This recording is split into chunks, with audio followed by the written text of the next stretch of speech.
કૃષ્ણ ભગવાન કેમ દ્વારિકા આવીને વસ્યા? જ્યારે મથુરામાં કંસને મારી દીધો, પછી જરાસંઘે આટલી વાર જ્યારે ચઢાઈ કરી, ત્યારે ઠીક છે, દરેક વખતે મથુરાવાળાઓએ એને પાછળ તો બહાડી દીધો, પણ જરાસંઘ ખૂબ શક્તિશાળી હતો, એટલે એટેક કર્યા રાખતો હતો. હવે જ્યારે તમારા સોસાયટીમાં, તમારા સમાજમાં, રાજ્યમાં યુદ્ધ જ ચાલ્યા રાખે તો સમૃદ્ધિ ક્યાંથી આવવાની છે? તો જ્યારે આટલી બધી વાર થાય છે, ત્યારે ત્યાં મથુરાના યાદવો કહે છે કે યાર આ કોના લીધે થાય છે? કૃષ્ણના લીધે.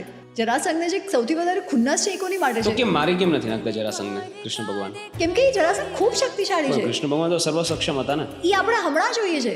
હા. એ પુરુષ રૂપમાં જ હતા છે ને, અને ઓલા સાથે તો આખી એની સેના હતી. તો જે મનુષ્યના લિમિટેશન છે એ તો છે જ.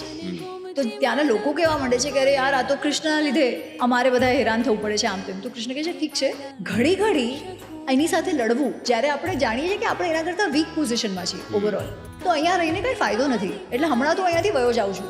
એટલે એ બલરામ અને બાકી જે અમુક બીજા યાદવો છે, બધા નથી જતા, પણ ઘણા બધા એમની સાથે જાય છે. એટલા માટે જ તો આપણે એમને રણછોડ કહીએ છીએ. જે કૃષ્ણ ઓલરેડી કહી રહ્યા છે અર્જુનને કે તને રણછોડ કહેશે આ તે, તો કૃષ્ણએ તો એ કલંક લઈ લીધો પોતાના માથે, ખુશી લીધો, અને એ દ્વારકા વયા ગયા. કાના મને દ્વારકા દે